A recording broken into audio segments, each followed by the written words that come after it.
There is now an enormous amount of evidence, including physical evidence, that UFOs, whatever they are real. Why don't we know a lot more about this? Because the government has hidden that information from us, outrageously.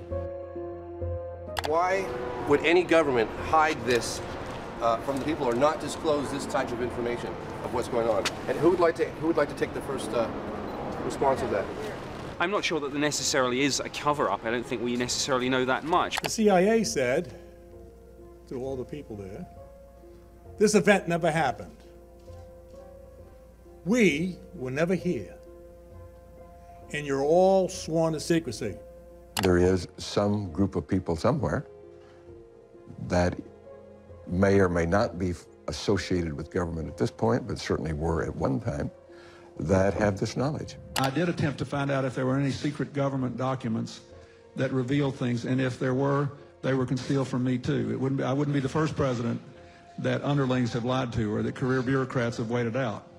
But there may be some career person sitting around somewhere hiding these dark secrets, even from elected presidents. But if so, they successfully eluded me, and I'm almost embarrassed to tell you I did try to find it. Are you saying that there's some evidence that's still hasn't seen the light of day? I'm saying most of it hasn't seen the light of day. You can search the web with real and organic search results and do it without anyone tracking your activity or data. We ourselves use Atlas VPN to protect our data online. Atlas VPN is more than just any other VPN. It blocks all malicious links, ads, and trackers, and notifies you when someone is trying to spy on or steal your data.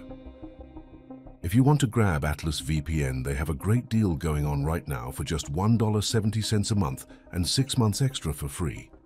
We've provided a link in the description you can use to grab this deal. Try it out with a 30-day money-back guarantee. Not only does it protect your data, it also keeps your searches completely private. Also, protect unlimited devices at once. No limits are set. One subscription only for the best price. That's why we use Atlas. Oh, did we forget to mention it saves you a lot of money booking online? It's that easy. Grab Atlas VPN using the link in the description and secure your data today.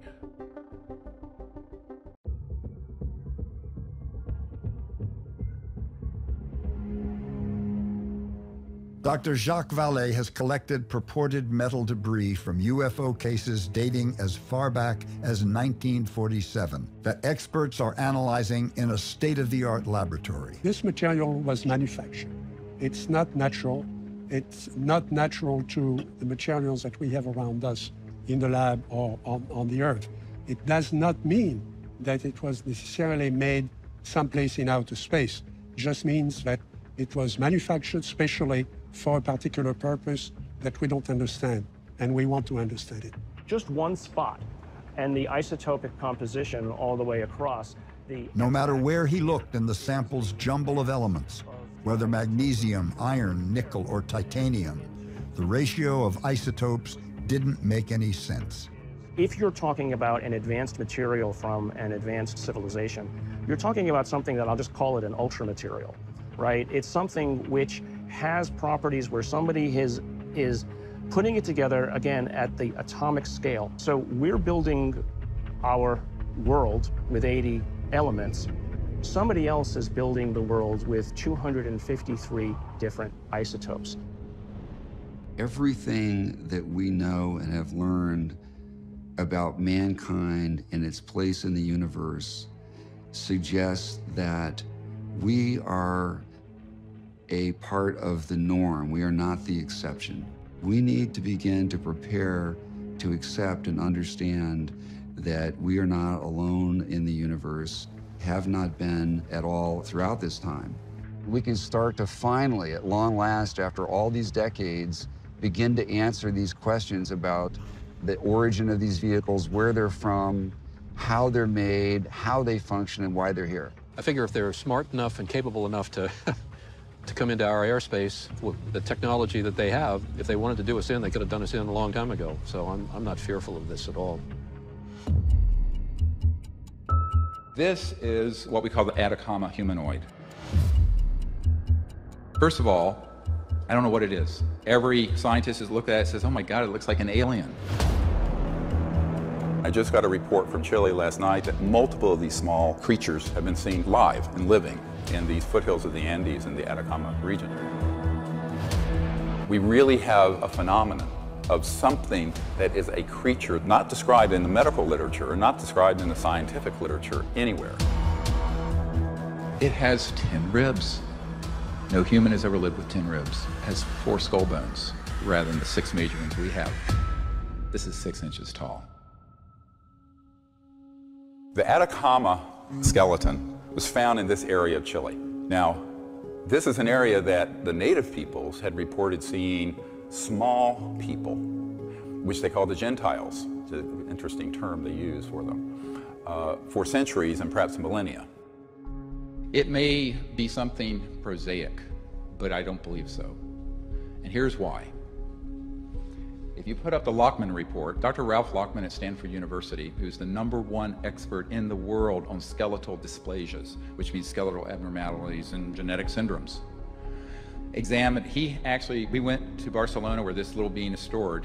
We took exact x-rays that he requested from Stanford. He looked at it and he said, well, first of all, there is no form of dwarfism or genetic defect that explains everything it's seen in this being. It has 10 ribs. No human has ever lived with 10 ribs. What he didn't notice, but I will point it out to you, it has 4 skull bones rather than the 6 major ones we have.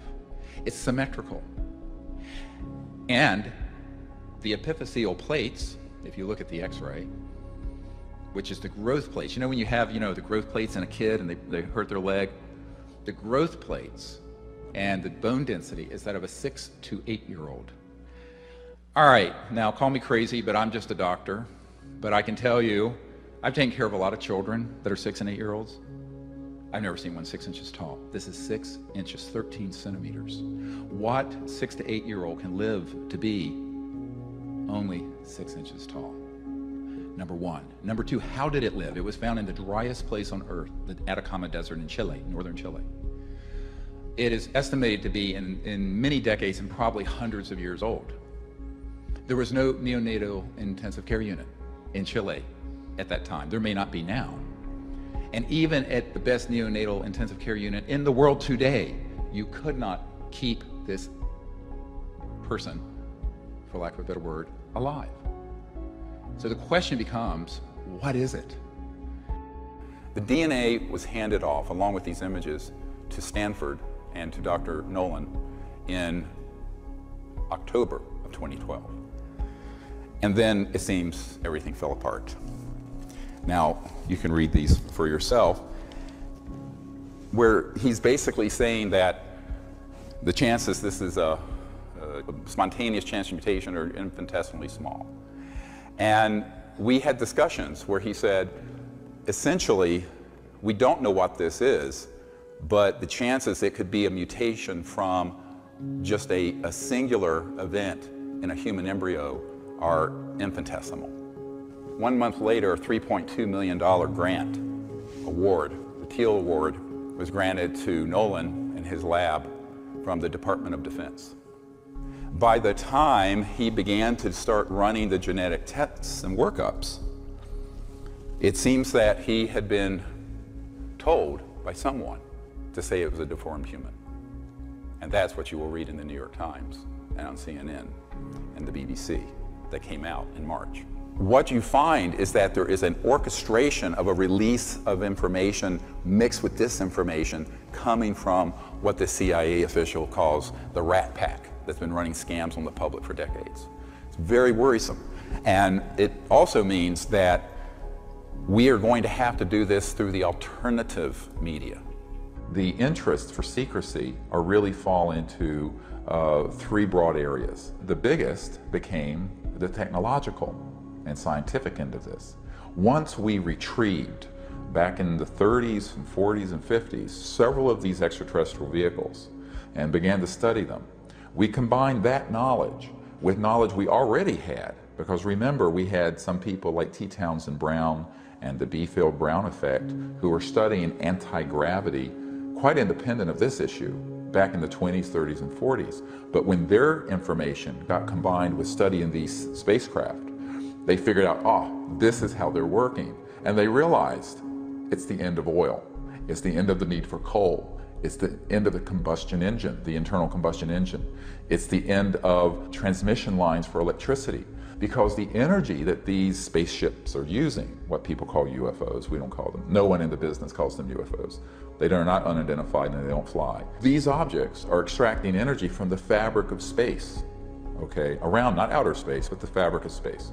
And in fact, even the early Lockheed and Northrop experimental spaceships that we have built, and we're talking 1950s and 60s, were called flux liners because they were pulling energy from the quantum flux field, what's called the quantum flux field that's in the space in this room.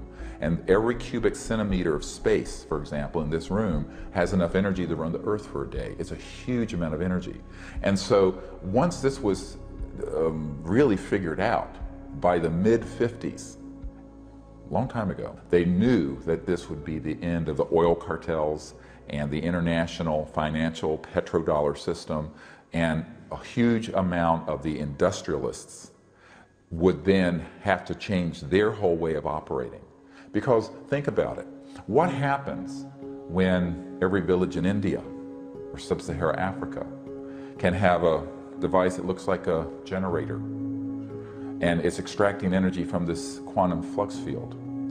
Suddenly, you have an economic growth all over the world. And this is a wonderful thing. It would be the end of poverty, but it would also be the end of the economic hegemony, where Europe and America, with 600 million people, dominate the whole global economy. So this is a huge geopolitical problem. And so the issue isn't about just money, it's about power. Who has the power? How the Earth is run, who is running Earth?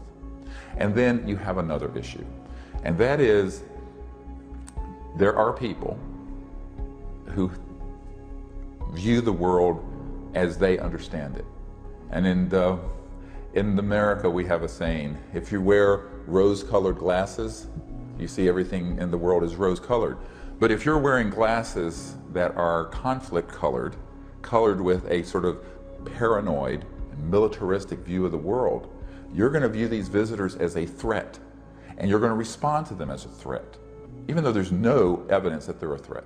I want to be very clear on this. There's no objective evidence that anyone has been harmed by these visitors, and there's certainly no evidence that they're a threat to us. There's a lot of evidence, however, that they're concerned about our threat to the peace and the order of space. Why? Because our technological capabilities and our weapons have surpassed our social and spiritual development, clearly. And we are at that stage in the evolution of a global civilization where our science and technology has gotten way out there, but our social and spiritual is lagging. And this is that danger zone. And Earth is in this danger zone now. And they know this. These visitors from other civilizations, other planets know this.